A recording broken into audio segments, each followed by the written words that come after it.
They sat an arm's length apart at a low lacquered table, 5 empty glasses glinting beneath studio lights like unanswered questions. Van Lathan's smile was camera-ready. Meghan's was bulletproof. Table for 5, promised candor. Tonight, it got something closer to combustion. The Table for 5 studio was built to look like a living room that had hired a stylist. Matte charcoal walls, a mossy rug, books aligned in purposeful disorder. Near the back, a neon sign in cursive spelled out "Pull up a chair." The 5th chair remained empty, the show's conceit, and the 4 occupied seats formed a tidy square around a low table scattered with cork coasters and sweating tumblers of still water. Van Lathan introduced the guests with a velvet baritone, each syllable a gentle landing. 2 cultural critics, a young filmmaker, and Meghan Markle. When he said her name, the room's air tightened, the way a theater hushes right before overture. Meghan entered with the calm of someone who already knew where every camera lived. Cream blazer, silk blouse, waves loose around her shoulders, eyes composed. She offered a courteous smile to the panel, then to Van. The smile didn't crack. It also didn't warm. "Meghan, thanks for being here," Van began. "You've said you feel most misunderstood when others do the defining. So tonight, define yourself." She didn't blink. "Mother, wife, producer, someone building things that last." Van nodded. "Builder. All right, let's build." His eyes flicked to the filmmaker. "You had a question." The filmmaker cleared her throat. "A lot of people admire your philanthropy. Some say it's curated. What do you say to that?" Meghan folded her hands, elegant, deliberate. "Curated implies illusion. I prefer focus. If you try to do everything, you do nothing well." Van's brow arched. "Focus can also be a form of control." "It can," she said, meeting his look, "or it can be how women keep their work from being consumed by the noise." A polite murmur rippled across the table. Van let the silence breathe half a beat too long, a producer's silence, shaped like a question mark. "Let's go there," he said finally. "Noise. Since leaving the UK, you've said you stepped back to step into yourself. Yet the spotlight followed. Do you ever worry the message is you?" Meghan's smile thinned. "When a woman owns her story, people accuse her of narcissism. It's an old trick." "One could also call it branding," the first critic said. "Very effective branding." Meghan's gaze didn't move from Van. "Would you prefer I hand my story back to people who profit from distorting it?" Van slid his glass across a coaster that wobbled on an uneven edge. "Here's the cultural tension." He tapped the unstable disc, steadying it with 2 fingers. "Impact versus intention. You intend empowerment. The impact, some say, is fatigue, people feeling marketed. 2. I can't be responsible for people who confuse narrative with advertisement," she said. "I'm responsible for the work." "The work," Van echoed, softening the consonants. "Docuseries, podcasts, children's content. All real. But the public sphere is a 2-way street. You speak, the world speaks back. And the world often speaks without listening first." He smiled. "Touché." The second critic, older and measured, leaned in. "Do you miss anything about the monarchy? Not the institution, the ritual, the weight of continuity?" Meghan's jaw tightened almost imperceptibly. "I don't miss mistaking ritual for meaning." Van pounced, but sweetly. "So meaning for you looks like Malibu sunlight and creative meetings?" "Meaning looks like freedom," she said, "where my kids can grow up with options besides ceremony." There was no audience in the room, but you could feel the phantom intake, the collective ooh a crowd would have supplied. Van didn't grin. He glimmered, the way interviewers do when they sense a ridge of flint under the dirt. "Let's talk privilege and pressure," he said. "You've held both. Which one speaks louder in your ear at 3 a.m.?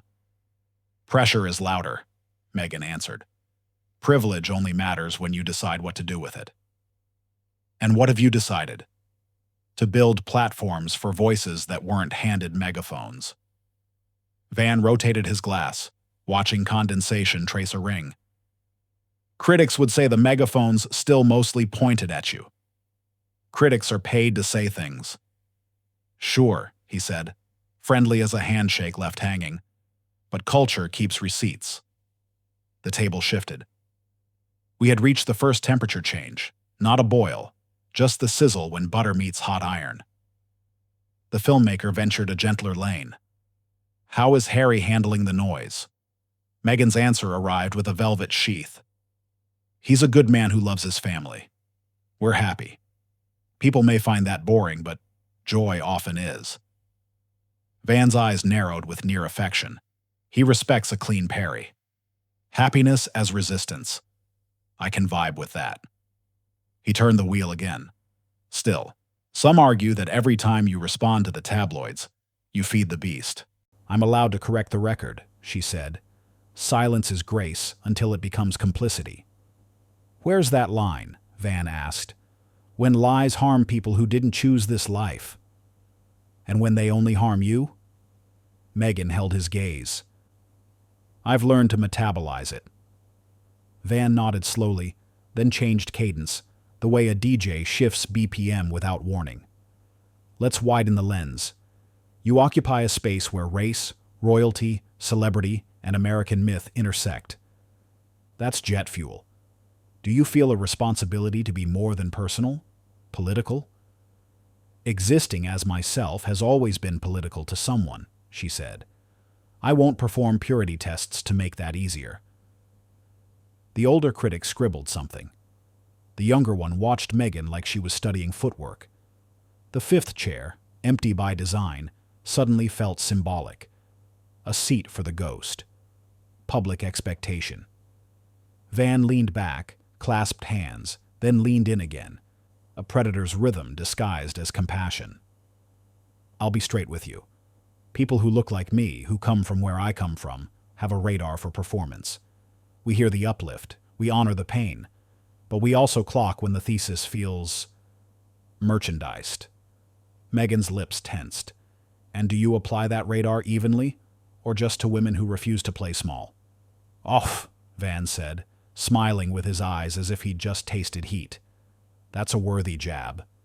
I'm not jabbing, she replied, the temperature dropping a degree. I'm asking whether the criticism is about content or comfort. He drummed the table once. Tonight, we'll find out. The stage manager's light winked amber. 2 minutes to break. Van ignored it for a heartbeat. Last beat before we reset. If the UK called tomorrow, no tabloids, no palace politics, just an invitation to reconnect with the charitable machinery there, would you answer? Meghan inhaled through her nose, slow and quiet. I answer every call that serves people rather than crowns.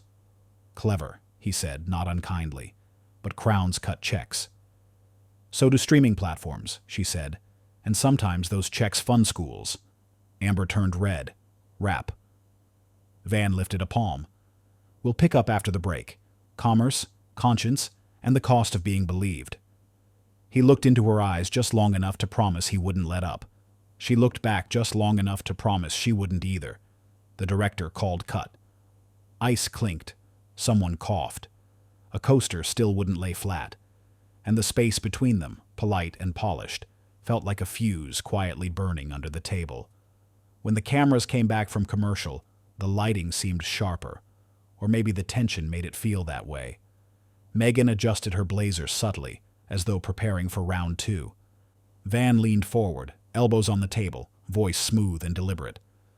Before the break, he said, you talked about freedom, about choosing where your story goes. Let's test that freedom. The filmmaker beside them gave a cautious laugh.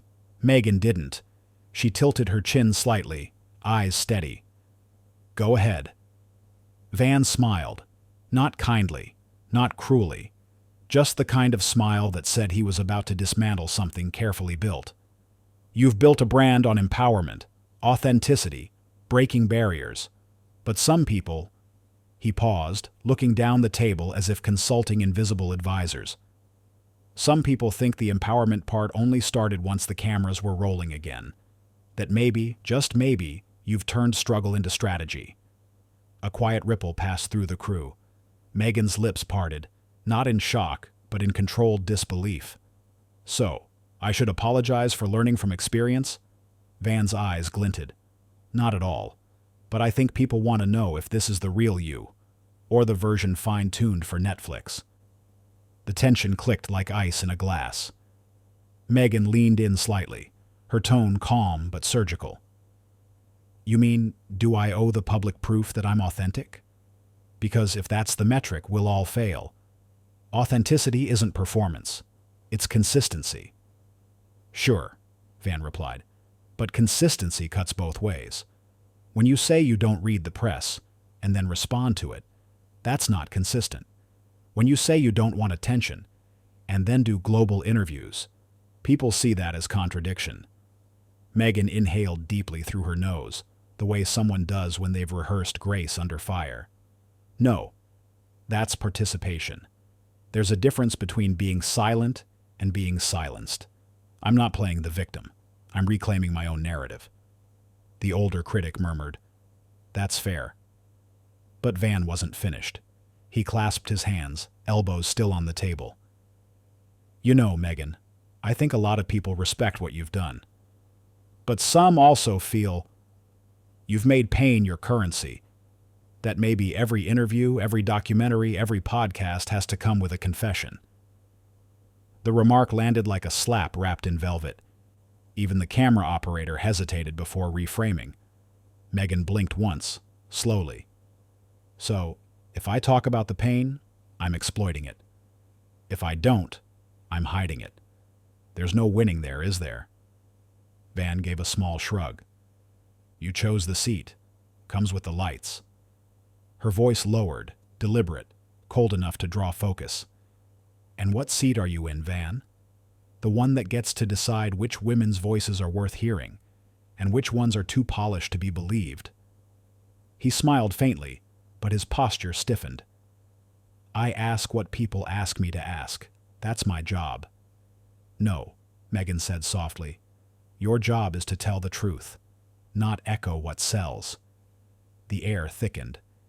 Even the studio's background hum seemed to fade. Van's composure cracked just slightly. That's rich coming from someone who's monetized her own truth better than most. The audience, small, private, selected for calm, shifted in their seats. The silence felt alive. Meghan didn't blink. I don't monetize my truth, she said evenly. I share it. The fact that people are willing to listen says more about the hunger for honesty than it does about me. Van exhaled through his nose, leaning back now. His tone softened, but not his intent. You see how it sounds, though, right? You've become the symbol of control, of turning pain into power. But control can isolate. Do you ever feel lonely in all that perfection? That was the first question that caught her. For half a second, something real, hurt, exhaustion, flickered behind her eyes. But it was gone before anyone could pin it down. I feel human, she said. And humans aren't perfect. They just get judged as if they should be. Van nodded, but the gleam in his eyes returned. Then maybe the issue isn't judgment. It's accountability. Meghan straightened, posture tall, unbothered. I've taken more accountability for my life than most people ever will. I walked away from a palace to protect my peace. How much more accountability do you need? The filmmaker whispered, Wow, under her breath. Van smiled, sensing the spark he'd been waiting for. Peace, he repeated. That's a word people love until it costs them their comfort. Meghan's gaze sharpened. Exactly. And you just proved my point. The critic on Van's left tried to interject, but the rhythm between the two of them had already locked into something magnetic, unstoppable, debate disguised as dialogue, or maybe the other way around. Van crossed his arms, leaning back slightly. You know, I think people wanted to see a version of you that struggled quietly, the private survivor. But instead, you went global. Oprah, podcasts, documentaries. That's power, but it's also spectacle. Would you say that to a man? Meghan asked flatly. Because last I checked, Male vulnerability gets called courage. Female vulnerability gets called performance. The studio's temperature dropped another degree. Van hesitated just long enough for the cameras to catch it, a visible shift from dominance to defense. "Fair," he said finally, voice measured. "But when you wield influence this big, don't you owe transparency?" Meghan leaned forward, resting her elbows on the table, her tone a whisper sharpened to a point. "Transparency without empathy is interrogation, and I don't owe anyone my trauma to prove my sincerity." Van opened his mouth, then paused. Something in her calm, not anger, just certainty, stalled him. The director's cue light flashed again, rap segment. But nobody moved. For a moment, the show had turned into something unscripted, something real. Meghan's hand rested on the table, steady. Van looked down at it, then back up at her face. There was respect there, but also challenge. "This conversation," he said quietly, "is why people watch this show." She smiled, a half smile that didn't quite reach her eyes. "And it's why I rarely do them anymore." Cut. The stage manager stepped in, announcing the next topic, the price of truth in media. But everyone knew that the real headline had already been written. When the red light blinked back on, Meghan's posture was immaculate again, poised, centered, guarded. But the oxygen in the room had changed. The tension from the last segment hadn't cooled. It had fermented. Van Lathan leaned in, elbows on the table, eyes fixed on Meghan like a surgeon about to make a precise incision. "Let's talk about control," he said. "You've built an empire out of it. Image control, narrative control, brand control. Do you ever worry that in controlling the story, you've stopped being part of it?" Meghan tilted her head, her tone even but edged. "If you're asking whether I live my life for the public, the answer is no. Control isn't manipulation. It's survival." "Survival," Van echoed. "That's a strong word. You're one of the most privileged people on Earth. 2 mansions, private security, streaming deals. Survival doesn't usually come with a Netflix contract." That landed like a punch disguised as a question. The critics shifted uneasily. Even the camera operator looked up from his monitor. Meghan blinked once, then smiled faintly, the kind of smile that didn't forgive. "You think privilege cancels pain? You think because I have success, I don't have scars? That's lazy thinking, Van." He chuckled, low and dismissive. "I'm just saying there's a difference between struggle and scrutiny." "And there's a difference," she fired back, "between commentary and cruelty." The table went silent. The older critic's pen froze mid-note. Van's voice softened, but the sharpness underneath remained. "You say that, but the public sees every interview you do, every headline, every speech, and they start wondering, is she still fighting a system, or just feeding it?" Meghan's tone dropped an octave. "Maybe the system never stopped feeding on people like me." That line cracked the air. Even Van paused for a beat. But then he smiled again, the kind of smile that said he was going to push harder. "All right," he said, "let's get real. You've talked about racism in the monarchy, mental health struggles, media lies. But some say you've told that story so many times, it's hard to tell where pain ends and PR begins." The filmmaker beside them looked mortified. Meghan's jaw tightened, her eyes flickered with disbelief. "I didn't come here to defend my trauma," she said slowly. "I came here to have a conversation." Van raised a hand. "This is a conversation. I'm just asking the questions people want answered." "No," she said sharply. "You're asking the questions that get clicks." The audience, a handful of journalists and crew, shifted in their seats. Someone coughed. The sound felt explosive. Van leaned closer. "So you admit this is about publicity?" Meghan stared at him, unmoving. "What I admit," she said, "is that I expected a journalist, not a provocateur hiding behind cultural critique." That hit him. His smile faltered. "Provocateur? You're not having a dialogue, Van," she continued. "You're picking sound bites, You're twisting empathy into entertainment. That's not journalism. It's theater. For the first time, Van's composure cracked. You don't get to come here and rewrite the rules of the table, he said, voice rising. Then maybe your table needs new rules, Meghan shot back. Silence. It was the kind of silence that made the boom mic tremble. Van sat back, exhaling through a forced laugh. Wow. So, no one's allowed to challenge Meghan Markle, huh? The royal immunity still applies? Her head turned slowly toward him. The grace was still there, but now it was steel-coated. Don't confuse immunity with boundaries. You're allowed to challenge me. You're not allowed to disrespect me. The air was razor-thin now. The filmmaker's gaze darted between them, unsure whether to intervene or stay invisible. Van gestured toward her with a wry smirk. You've had an entire global platform to speak your truth. Oprah, Netflix, Spotify. And now when someone asks tough questions, it's suddenly disrespect? Meghan's voice steadied, low and measured. You can ask tough questions, but when your tone assumes bad faith before I even open my mouth, that's not tough.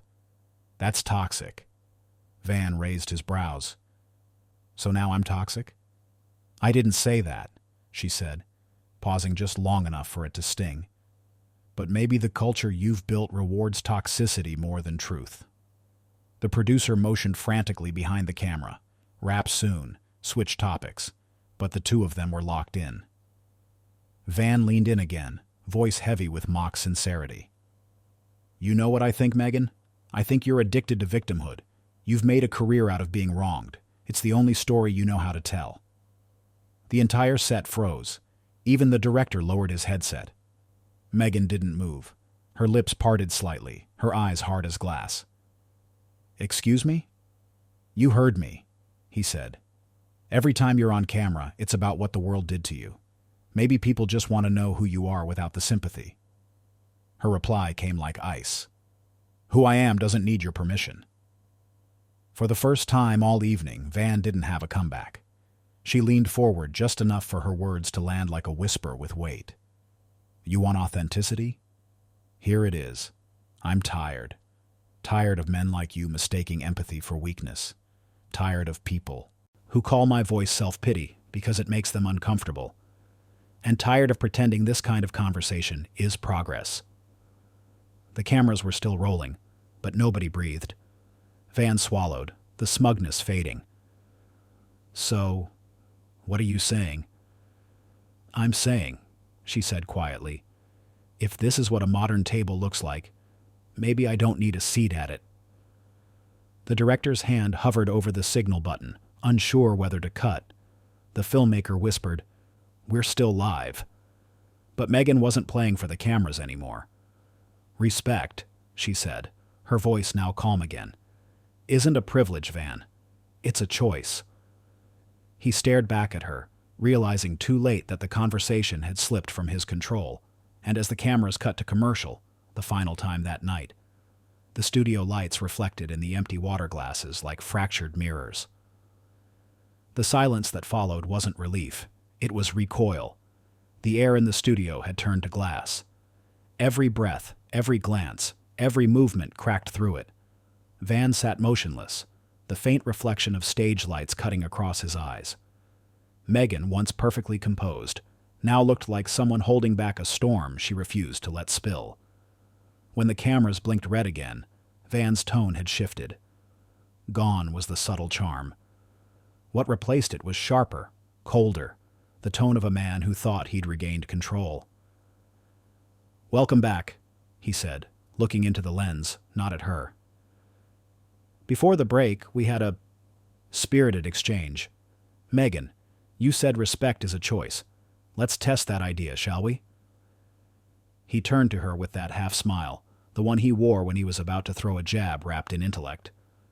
People say you demand respect but rarely return it, that the second someone challenges you, you pull rank or play the victim. Are they wrong? The studio gasped in quiet disbelief. Even the sound engineer froze mid-adjustment. Meghan didn't look away. If defending yourself from unfair attacks is playing the victim, she said, then maybe the definition needs rewriting. Van chuckled dryly. That's a neat answer. But come on, it's not unfair to question contradictions. You've built an entire identity around being silenced. Yet here you are, talking more than anyone in the world. Her expression hardened.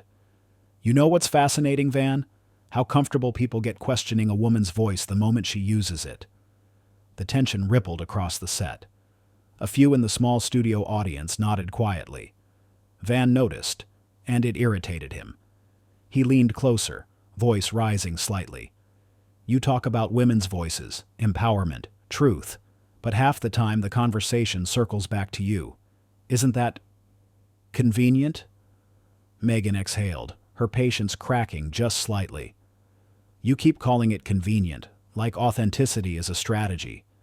Maybe that says more about how you see people than how I live. Or maybe, Van countered, you've learned to weaponize sympathy. That did it. The words hit the table like a hammer. The older critic whispered, "Oh, man." Under his breath, Meghan's face drained of warmth. For the first time that night, she blinked, slowly, deliberately, as if deciding whether the conversation was still worth having. You know what? She said, almost softly.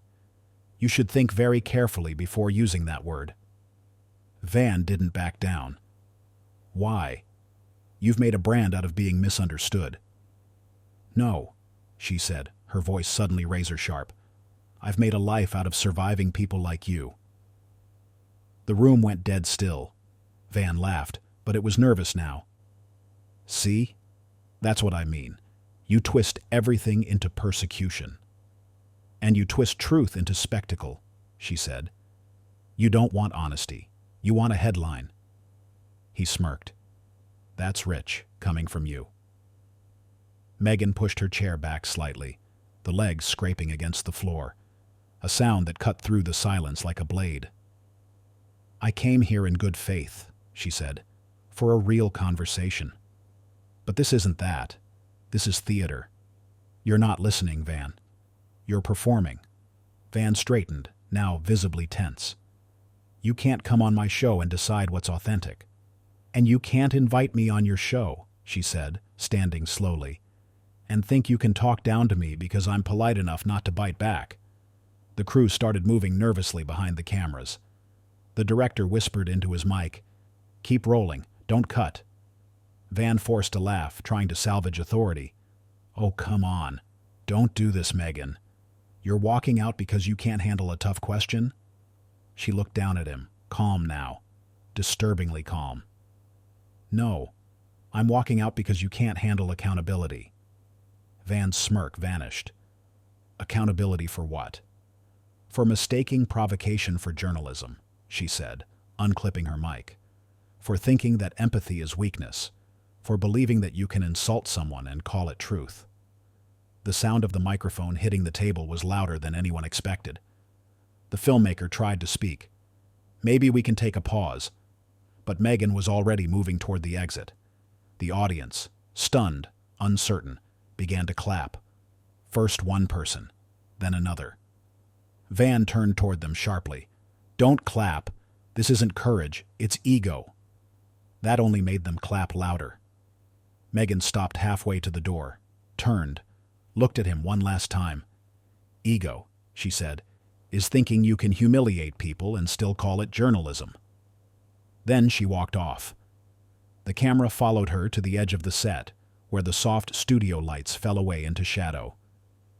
She didn't hurry, didn't look back, just left, her heels echoing like punctuation marks in a story that no longer needed words.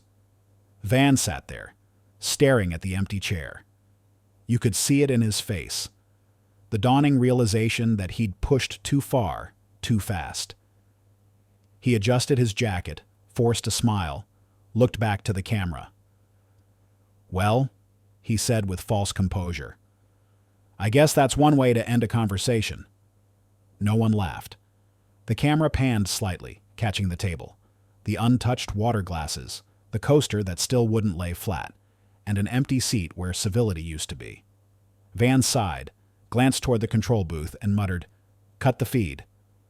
The red light above the camera died, but the moment didn't. Because long after Meghan Markle had left that studio, the internet would replay that clip over and over. The walkout, the silence, the defiance. And for once, the narrative didn't belong to the host. It belonged to the woman who refused to let anyone rewrite her story. And that was the moment everything changed. A quiet studio, an empty chair, and the echo of a voice that refused to be silenced. Now I want to hear from you. Was she right to walk out? Or did Van just push too far? Tell me what you think down in the comments. I read every one of them. And if you love stories like this, where truth meets tension and silence becomes power, hit like, tap subscribe, and turn on that notification bell so you don't miss the next story that will have the entire internet talking.